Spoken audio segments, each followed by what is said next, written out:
Why are you living in the midst of a lower body pain pandemic? Part 5, 3 causes of lower body pain and effective solutions to heal you. This is part 5 of the information series on the lower back pain pandemic we are experiencing. Make sure you check out all parts of this series to get a full and comprehensive insight into lower back pain and what can be done to heal you. In this part we are looking at the remaining 3 causes of lower body pain and effective solutions to heal them. Cause 3, physical injuries and scar tissue. Injuries are probably the most overestimated and overrated cause of pain in our cultural pain paradigm. And scar tissue may be the most underrated and underestimated cause of pain in our world.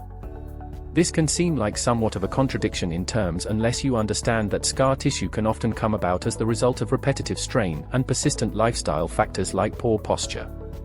A true injury is when we are 100% healthy 1 minute and then broken the next. Many of the back injuries, ankle injuries and knee injuries we experience are however a little more complex than that. It is often our weaknesses that come to the surface during relatively minor incidents, which masquerade as true injuries.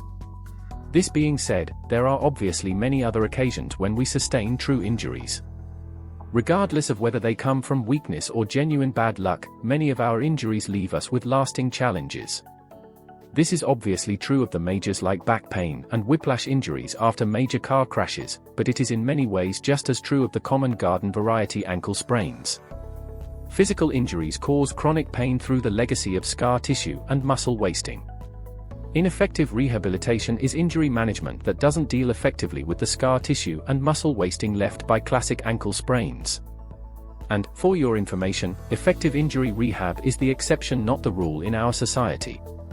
These principles where chronic pain is the long-term result of an injury applies to neck pain, shoulder pain, back pain, hip pain, knee pain, ankle pain and foot pain.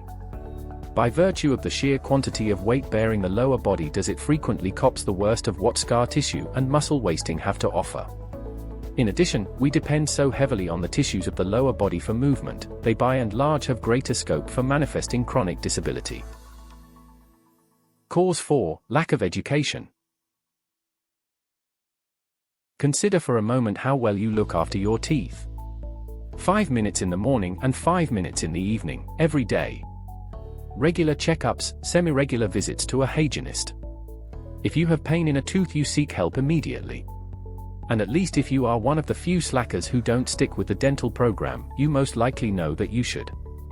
In contrast, consider how the average person looks after their spine. It's fair to say that since the rise of yoga, borrowed from another culture, there are few Westerners who take some time out to care for their spine. But mostly we don't have anything like the same kind of routine spinal hygiene built into our lifestyle. We don't generally work on the mobility and strength of our spine tissues in a dedicated way. And those of us who do aren't anything like as regular with that process as we are with our teeth. The reason we care for our teeth so well is that we are carefully educated and indoctrinated from an early age.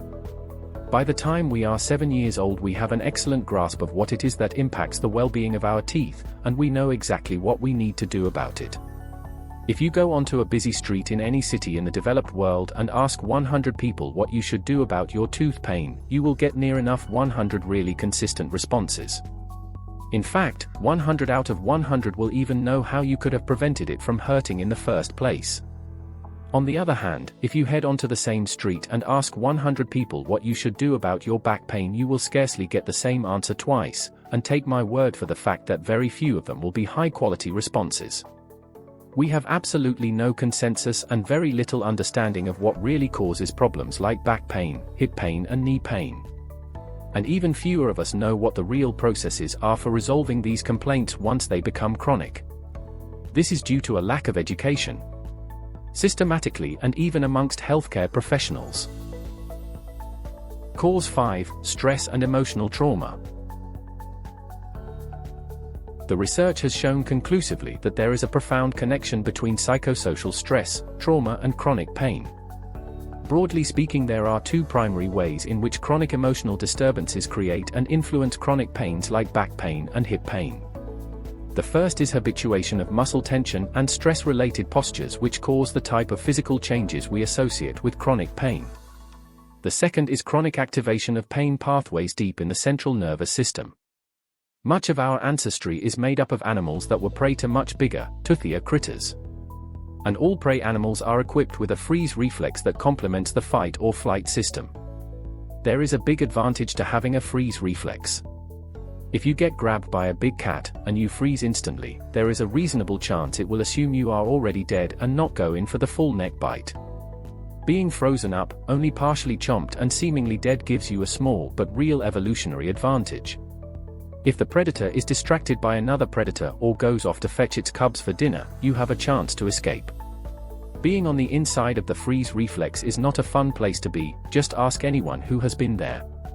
In the moment, when you feel like you need to be your strongest, your body completely shuts off all motor control.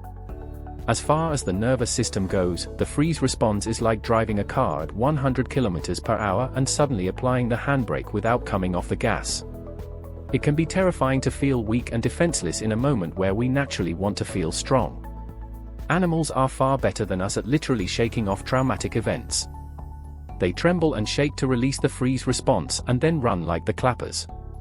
Humans have developed a tendency to react very badly to freezing moments.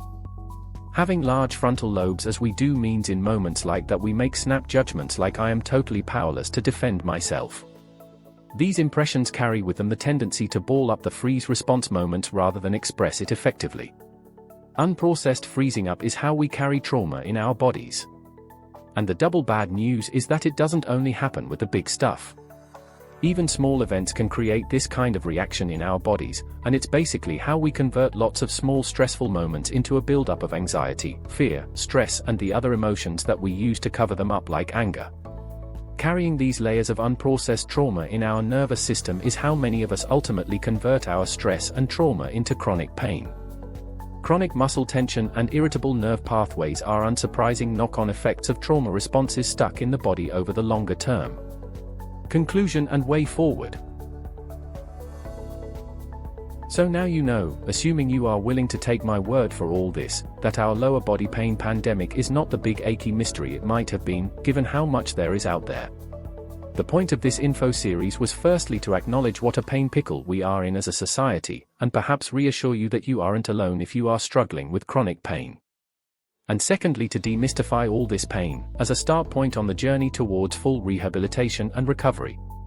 Because the good news I have to share is each and every one of the lower body pain causes I have touched on here comes with a wide range of reciprocal and effective solutions.